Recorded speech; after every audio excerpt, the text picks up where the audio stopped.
Hey everyone, so it's been a little while since we've done a review on something incredibly exotic, and today I am finally going to get around to one of these, which I've been waiting to do for a while, but getting into the T Henri Caviar collection, specifically the Hydra.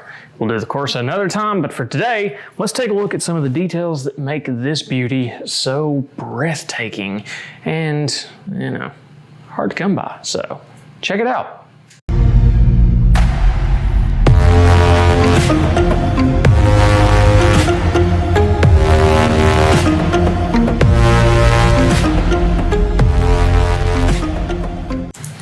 So as with most things worth having, these are incredibly hard to come by with a small selection of dealers across the world that are even allowed to carry them. So that's kind of cool. I actually get to have my hands on these and carry them. So I guess I'm kind of cool in some ways, right?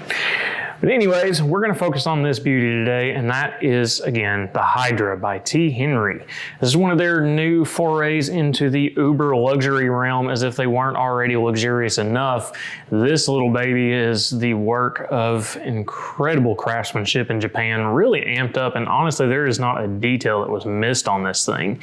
So to start with, we've got this beautiful inner temple core, all custom made for them, just incredible cross-hatching pattern through there. Not a true crosshatch, but that's the way it's going to pick up on camera. We won't get into how specific that is. But then you've got a combination of metals here. So this is the diamond colorway, or was it champagne or honey? I don't even remember. My brain is failing me today. It's been one of those weeks. This one in particular, we have here in hand number 36 of 65, and on camera that's going to be difficult to make out, but that's right here behind the little embossed T Henri logo, and of course the Hydra marking, and of course all of the T Henri Caviars, boom, T Henri Caviar. The cases for these are something worth bringing up on their own. I forgot to bring one down here. It is a beautiful leather wrapped display case, yay big, about the size of my head. Nice little setup there. Comes with a nice size silk cloth as well. It's a really good display piece. Even if you're not wearing it, you've got a really good way to display it just from the packaging on these. So as we come back around through here, you'll see we've got this addition right here at the front that contrasts the metal. So you've got the 18 karat yellow gold, but then you've got the palladium finish right here, and they've done it nicely. So it kind of flows into this whole larger temple. And back around to the front, you've got a pretty chunky material, which has been definitely a style we've seen in more recent trends that everyone has been loving, which is always nice to see. It flows, it's beveled, it's really nice, and I don't know if you guys understand how hard it is to produce one with that flowing bevel all the way around the rim of the frame as it cuts into the lens as well. So it's just one of those details. It just really helps amp up the overall look of this. You can see as that light kind of passes over the frame, you get that beautiful inflection of light into the frame and comes right back through. And you can really see that roll of the bevel I'm talking about right here. Now that does show up a little bit cooler in the Jaguar colorway because dark background, right? So you can see that little bevel really come to life as the light just arcs across through there. And then, of course, that center bridge is going to match the temples. So like on the Jaguar, we've got that softer gold. Was that palladium? Yeah, that's palladium. My own lights are tricking me. So we go through the palladium here, back to the yellow gold here, and we've still got that palladium bridge.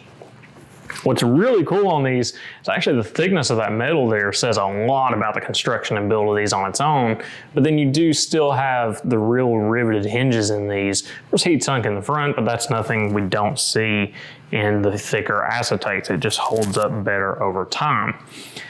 The great thing, these are a real Japanese acetate, so aside from the fact they're going to hold their shape incredibly well if you do choose to wear them all the time, but more importantly than that, they hold their polish really well. I've not taken an extra step on these just to make them look pretty for camera. This is how they come from the factory. It is that incredible high polish all the way around. There's no scuffing, no scratching, no nicks of any kind anywhere. It's really unusual to see on something that comes out of the factory anyways. for most manufacturers, but it's really impressive for it to make it to us that way by the time shipping and handling have had their toll on it. So one thing I do want to show off on these in particular, I always talk about the details come alive on the backs of the frame. It's a little harder to see on these, but you do keep that nice bevel and arc on that back side of the frame as well.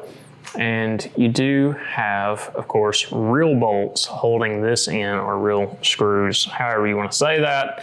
I'm not getting lost in the terminology today because I will sit here all day about it. And as I mentioned, these fronts are heat sunk and not riveted, so that is sort of a faux shield, but it is a very nice placement and just an extra attention to detail. It does match the bridge, so we've got a nice accent piece there that's not going to contrast colors like we have on the temple.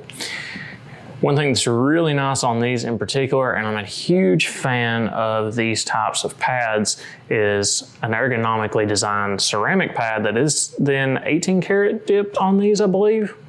Yeah, 18 karat, so we're matching the finish here. And on the other one, we have that 18 karat as well. Can you believe I'm holding two of these things, by the way? And let's just talk about how crazy that is. And the Jaguar, we have 54 of only 65 produced. So still very rare all around. As far as wear, what's really impressive with these, and I really, really have to take a step back and talk about the designers that just bothered to do this, designing a frame like this that looks like, for all intents and purposes, would be extremely heavy. And in the hand, you can tell there's some heft there, but once you put this frame on, it has a really good balance and fit and feel. So some of the manufacturers out there, you'll find they make pieces that are beautiful to look at. You put them on, it's, oh my God, this is, no, I'm still gonna wear it because it's fucking beautiful, but not so much to wear for a couple or a few hours at a time. And this one, very, very cool. Soft flowing shape all the way around. It's a little bit more, you know, if you've got a really angular face, it's going to follow that structure really well and complement very, very nicely. A little more feminine frame on this one just because you have that deeper taper over here, but it does flare back up enough that it still stays kind of unisex. Hey, obviously, it doesn't look bad on me. I could wear this. But when you see the Corsa, it really comes to life in a different way. So Hydra is, of course, the master of the sea, which, as you've mentioned or heard me mention several times now, is the way the shape flows across. And that kind of does come into play as the master of the sea for the Hydra. When we get to the Corsa, I will make sure I have the case down here so you can see how cool the packaging is for these.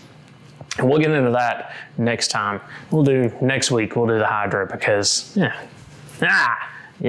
we need to do that. But for now, we'll just drill over how freaking cool these are. I'm going to stop pestering you about how wild and amazing these are. I'm going to mention one last tiny detail, and this is something we're starting to see more manufacturers do on these higher end acetate frames, and that is a little bit of grooving right here in the very back. And that is just to add a little bit extra friction behind the ear. So even without maybe a perfect adjustment, they're still going to fit and hold on good between the ceramic pads, the little extra grip back here. Of course, that chunkier material is going to hold on good anyways. These are not slipping anywhere. They're not fitted for me, so that should say a lot. But from a fashion aspect, hey, come on. Nobody's going to be ignoring you wearing this. They're just not. Great conversation piece, great beautiful design, and yeah, if you can afford them, do it. Like, it's a no-brainer. You need them. That's all I've got. I'm gonna stop blathering on about it before you turn me off anyways. See you guys next time.